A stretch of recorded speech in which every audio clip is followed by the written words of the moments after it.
This episode is brought to you by William Hill's Final One Standing. It's free to play, it's the ultimate elimination game. What's going on, everyone? Welcome back to AFTV. You join us for the preview of it is Arsenal versus Nottingham Forest, a 12:30pm kickoff. It is Gyökeres versus Chris Wood. It's Arteta versus Postecoglou. It's Berta versus Edu. One team must rise. It's high line for life, mate. Versus, this is their standard fogging, guys. We like that one? What is it done? I was waiting for the punchline. See, clap, see? I got a clap. It wasn't good. That was good. I was waiting for the He said punchline. it's You the built it up. standard fogging, guys. Guys, that's what, yeah, versus high line for life, mate. Why isn't it meant to be the fogging standards, guys? I don't know, yeah. But why are you, why do Nah, you I'm look, just bro, making- you, yeah, to- listen. I tried this, why are you correct? Yeah, man. Cool. That was Erase my bit, reminiscent erase my of some bit, of but our like- attacking play. You gave it the big build-up, but there was nothing at the end. There's quite a lot of storylines in this game, though. Edu's there, you know what I mean? There's poor Ange Postecoglou back, you know, from Spurs. There's some storylines. There ain't no storyline. Go win this game, bounce back emphatically, and keep it moving on to a big one next week. All right, that's it, people. Thank you for watching the preview. Now, joking, right? Let's actually get into it. Hit the like button. Before we get into it, of course, you know, William Hill, final one standing, and you're the. Is Robbie still in? Yeah, Robbie's still in. So Robbie, so that means so Robbie's still in, it's only you. Batista's still in. But at AFTV, it's only you and Robbie still in it. People will be thinking, well, how do I get involved? You can get involved for 200k. If you are out and missed out on the 500k, you can still bet in this week and get the 200k prize jackpot. All you got to do simply is be the last one standing, the final one standing. You got to pick a team to win.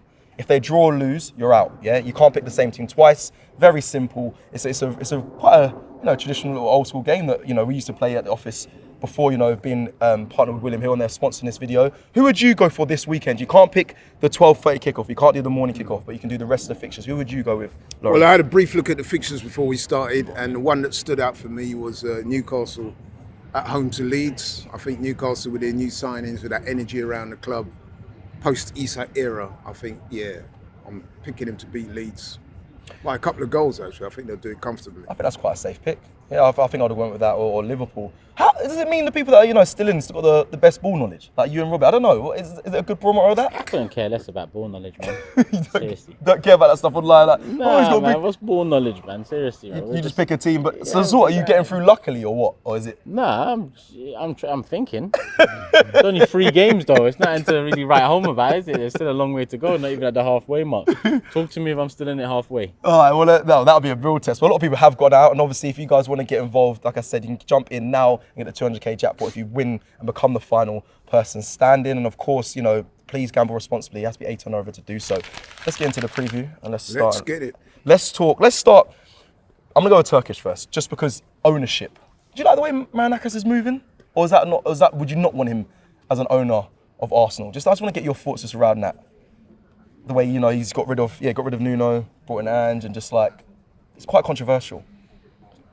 Couldn't care less, bro. What are you It's doing? Forest. But outside looking in terms of the question, Yeah, like if he was here, like say, listen, we got. if they move, it's hard to move forward from last season because last season was a very good good season. season.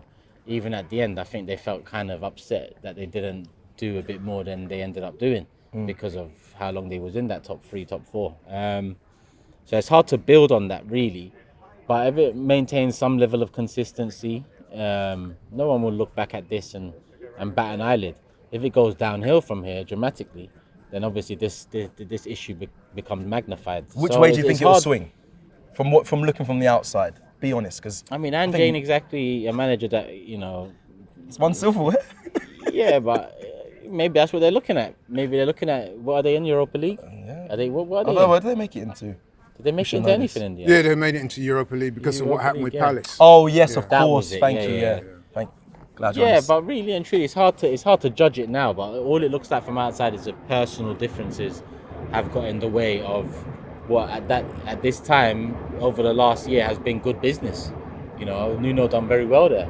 Yeah. So I think he deserved to continue, but at the same time, first game of the season, he comes out and highlights that his relationship with Marinakis is broken down. That's not ideal either. So how they move forward from here determines how we look at Marinakis in this decision now. If it fades away and falls apart, a selfish decision cost it. You know, and you've got to hold him accountable for that as Nottingham Forest fans.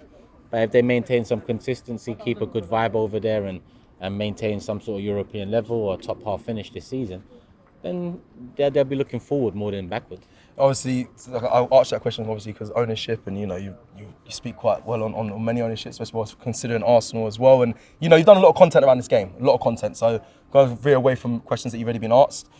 I'll go to the obvious one for you, Laurie, because it's your first time speaking on this game. Andrew Postecoglou, being a new manager for Nottingham Forest, do you expect him to go to the same sort of style we saw at Tottenham? High line for life, aggressive football, chaos football, versus an Arsenal side that's quite controlled. It's kind of control versus chaos. Do you think he does that? Does he walk into that change room and implement his philosophy straight away? Or do you see him be a bit more conservative? Like we saw in the Europa League final.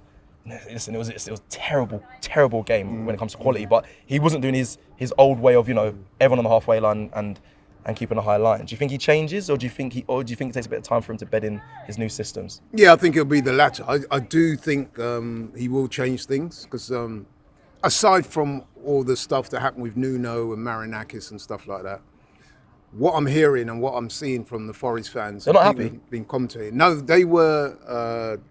Marinakis was not happy with the style of football, as well as because this has been rumbling for a long time. It's not just what we've seen with Nuno's remarks. Apparently, there'd been tensions for a while. It felt like they got rid of him straight away. As soon as they got that West Ham result, that obviously people wouldn't know they lost to West Ham at home. It felt like they got straight away. They were waiting for an excuse to get him out, and it seems like he had someone. Well, Ange came in pretty swiftly. It was all lined up. Yeah. I mean, the minute Nuno went public with those remarks, you knew he was done because Marinakis is quite a character. He's got quite an autocratic approach to the way he runs the club. But I was interested to hear your question with Turkish because although to some people from the outside, we may think he's a bit of a crazy guy, the Forest fans really like Marinakis. Reason being is because he's backed the club with money and they've had a lot of success under him. Also under Nuno as well. Yeah. But what I'm saying is I don't think that the Forest fans are falling out of love with Marinakis. I think they're still going to back him, even though they were disappointed to see Nuno go. But let's be honest, from the minute Nuno come out with those remarks, you knew it was only going to end one way, especially given the kind of personality that Marinakis has. But in terms of the question you asked regarding the game for Saturday, I think in time you will see change. But given that he's only just taken over the job, I don't think you're going to see too much change for Saturday's game. Yeah, I think it'd be quite naive of Ange to just walk into a change room and say, right, this is my philosophy now, we're going to do this in the build up to this game so quick and brief. I think players kind of switch off to that as well in the change room, that it'll take a bit of time to implement his style. I think he's got to be a bit more cautious as well. I mean, Ange has never beaten Arteta either. He's going to be aware of, Arsenal's strengths. In many ways as well, right? It's a free hit for Ange, isn't it? Let's be honest. It's a free hit for him because I know that there's a lot of hype surrounding this game, and that's obvious because he's reigniting that kind of rivalry he had with Arteta, being manager of Tottenham. But let's be honest, man, we're heavy favourites for this game. If Ange comes, even if they get 3-0, I think if we get battered, I think there could be some. They got battered by West Ham. You know what I mean? And you're coming to Arsenal. I mean, like you said, he's never beaten Arteta. Forest haven't beaten Arsenal at the Emirates. 36 years. Yeah, so it's a free hit for him. 36 years. Obviously, he's not going to want to get battered, but if he man. was to even come here and get a point, that would be like a win for him. No, that will. But like saying it's a free hit, so even if they get battered, do you agree, Turkish? Yeah, it is. It's a free hit. It's all on us, man. Yeah, that's what it is. They're heavy favourites, and we should be bouncing back. Forest are in a bit of turmoil now. Obviously, they've got a few players actually. Ole Aina, I know he's got a hamstring injury, so hopefully we're looking to expose, that flank. But for you then, Turkish, are you expecting to see a different Arsenal? From is that no? But you know what? Many years working with you, and we always ask for something, a bit of spice, something different. Try something. And I don't know. I can't think of a game where he actually did do something a bit different. The style of play at Liverpool, I think a lot of people weren't happy. Do you think Arteta's looked over that international break and thought, let me try something different? And do you think it could be a change? Anything different? Hopefully, it's a good chance, isn't it? It is. Forest are in a bit of a disarray right now. We're at home. all of our a lot of players that went on international duty, done something, got something in, minutes at the very least under their belts, if not a goal, an assist, a great performance in Marino, for example. Madueke comes out with flying colours. Eze got some minutes, so he should be ready for this one. Is Eze starting enough of a difference for you? Is that a bit? That's no, for him. He'll think that's a big. Oh, we want a tactical change. Zubimendi and Marino, not just the Turkey game, but Bulgaria too. They both shone. And they done it alongside Pedri. The problem apparently he got a hat-trick, Marino. Yeah, apparently he did. If Spain played Jamaica, I wonder what would happen. But maybe we find out one day soon. Apparently they won 6-0 against Turkey. Well, I mean, but hey, again, if they play Jamaica, we'll see what happens. I guess. But, we can only hope and pray. That happens. That'd be nice to see, I think. Apparently Jamaica are top of their World Cup qualifying group as well. Okay. 2 games, 2 wins. USA, 6 Canada, goals Mexico scored. straight through because 6 they're the goals host scored, nation. none conceded. Come on, the Reggae boys. Big up the Reggae boys. Sorry, we're digressing. Yeah, we are. Arsenal, AFTV. All right, cool. So you're saying, Eze, that's not big enough. You want a tactical change. Zubimendi and Marino played. They look different for Spain over the course of the last 2 games because they had Pedri facilitating. Especially that Turkey game, for example. Like Pedri was, all over the place in midfield, and that took the attention away from Marino. And as soon as Marino got some of that attention on him because of a goal or a chance, Pedri then gets in. So the combinations were working. I'm looking at it like, what, this is what we need. Could Arteta not replicate that then with an Eze, Marino, and Zubimendi? I think Odegaard needs to play an Eze on the left, just because our left-hand side has been. But then you look at Martinelli, and listen, he didn't do great, but I mean, he looks different for Brazil. He takes on his defender more. He does a bit of something else that we don't see in an Arsenal shirt. So it's because of the rigid tactics and rigid instructions on his side, and we know that. But at the same time, we expect better. So I'd be moving Eze on the left, but it's all on Arteta to open up a little bit, man. It's a good chance. Yeah, I agree. I think I don't know, man, but I think this is a massive game for Arteta. Seriously, I think there's a lot of pressure on him. I mean, we lost our last game. Match week 4, yeah. You think? Yeah, bro. He's under a lot of pressure. I mean, I've got to be honest. I was very disappointed in that loss against Liverpool. I know it's Liverpool. I know they're at home, but I think it was an opportunity lost. I wasn't happy with the team selection. I wasn't happy with the tactics. And I think I speak for a lot of Arsenal fans. The fans that I've interacted with, both in person and online, I've not come across a single fan that was happy with that performance. Mm. Sometimes in sports, it's not about losing, it's how you lose. And I don't think we gave the best version of ourselves that day. I really don't. So I guess, this game here, there's a lot of pressure. We're expected to win anyway. So you want it more than a win is what you're alluding to. I mean, you want a statement win. So if it's a close game, we win 2-1, you're not happy?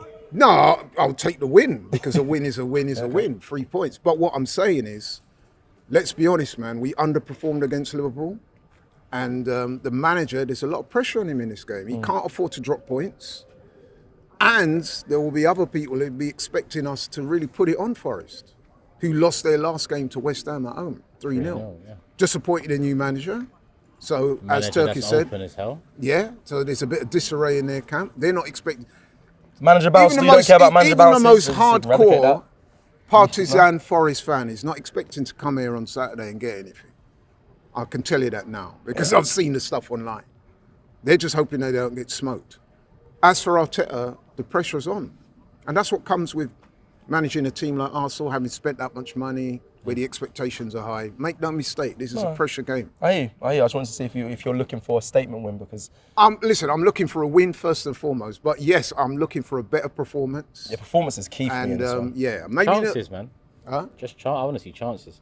Yeah, so And the that level means- of That it, comes the with level. free-flowing football, that comes with... You can't tell me you were at the game. Of course so. not. I wasn't I know happy, you and Robbie were, no, in the stadium, I'll be honest, it's definitely a different feel. You and Robbie were capping hard. No. You were, come on. Bro, there was definitely a different feel. I get it. You were at being the at the game. stadium and seeing I get us that. shut out a lot of Liverpool's threats. Like even amongst everyone that was in there, like old school, home and away fans, even said like I haven't been at Anfield in years and felt this in control. Even though we didn't win the game. Of course, after the final whistle, you're annoyed because it was a bad performance in the end because we didn't win the game. We didn't get anything out of the game, which we had one shot on target in 90 minutes. So when people say to me, it was only 1-0, Liverpool. Yes, but bro, like Bournemouth went there, they scored 2 goals. I know, but I think Newcastle were down to 10 men and they scored 2 goals. Stats-wise is annoying because I forget all this, but like we had more possession in their half, we had more touches in the box, and all that stuff, more than Liverpool. We shout at Liverpool as well. Liverpool weren't great as well. They just won the game. That's where the buck stops, and that's why it's frustrating. But I don't know. See, this is where I'm at odds with what you're saying. So you're almost saying that there was honour in that 1-0 defeat, and I'm saying okay, but if you look at it logically. No, in other words, let me just break it down. Like, if we are who we proclaim we are, who we say we are, who we want to be, going there and losing 1-0 and then coming away and saying, yeah, it was only 1-0, oh, yeah. No, but I wasn't saying that. I wasn't saying it's only 1-0. I'm not saying that. Definitely, we lost the game. That shouldn't have happened. I don't know. But like I said, when I was there, you think it was capping up. I think people think me and Robbie were capping up. I just think when you're there, and in the stands, it just felt a bit different. But when we came out, I think, the uproar was. I think now it's justified. I think Arteta. I agree with you on this preview to say he's under pressure. We didn't go for it, did we? No, we haven't played well. Am I being unfair? If I'm being honest, we haven't played well this season so far. Yeah, I know we won 5 against Leeds, but there was parts of the game I was thinking, Arsenal, come on, there's more. There's like we're holding back. I don't want to see that against Forest. I'm asking you the question, but I want to see a statement win. That's because I've got to do the questions, but that's what I want to see. First and foremost, we want to win, right? Hopefully, we see a performance that is worthy of what. Look at the team, man. We got some outstanding players. We had a transfer window that pretty much everyone's at AFTV said was either an 8 or a 9 out of 10. I don't know what you thought. 7.5. 7.5. I mean, for Turkish to give it 7. No, we were shocked on the. But I said 9. You said 9. 8.5. But anyway, it was a good transfer window. We got some very good players. We got some exciting players. Quality. We got quality. Yeah, we're supposed to be beating Forest, bro. Come on. Okay, fair. Just quickly before we end and get to score predictions, Gyökeres. I know you've already seen it online. He's getting a lot of just hate criticism. But it's going to be. Will there be a storyline of Chris Wood, Gyökeres? Is there pressure on Gyökeres to score and make goals in this, or be part of goals this game? There's pressure on him though, and I think he knows that because he's always talking about goals and goals and goals. So I don't care about as long as he doesn't care about the social media stuff, which obviously he does a little. I mean, he played on it last time. But I mean, if you use it as motivation and clap back like that, then long may that continue. People will learn their lesson like that. But I'm not, it's not any particular pressure because of that. He's under pressure because he's a big signing at Arsenal. He's a striker that we all hope comes in and gets 20 league goals. And listen, he's had a couple against Leeds, but either side of it, he's been quiet. Now, I don't put that on him. I don't criticise him at all for those United and Liverpool performances. Fair. It's more because there wasn't really a chance in there that I look at that he missed, and I said, wow, he needs to be scoring that. No. We're not creating the chances. Leeds, I absolutely 100% agree with that. I've been saying that for a while. I think the criticism he's received is very unfair. I mean, the guy's coming to the club. We knew his strengths before he rocked up at Arsenal, and we're not playing to them. And then we're surprised when he's not scoring. I mean, even the goal he scored against Leeds, which was a brilliant goal, by the way, that was an individual goal that he pretty much created himself. The amount of times he's made runs, asked for the ball, and he's not been getting it, he's been ignored. I mean, listen, it is going to take a bit of time for us to get used to his style of play, but we should be working on that. We should be doing more things to bring him into the game more. I mean, he's a specific type of striker, isn't he? He's that classic old-fashioned number 9. He's not like an Aubameyang or one of them man that's going to pick up the ball outside the box, beat 2 defenders, curl it in the top corner. I don't see him doing too many of them. What I do see him doing, though, is making runs into the box. He needs a service. If he's not getting a service, he's unlikely he's going to score, especially against a team like Liverpool, with the quality of the defenders that they have. So, listen, I'm with Turkish. If he was getting chances and missing them, I'd be more concerned.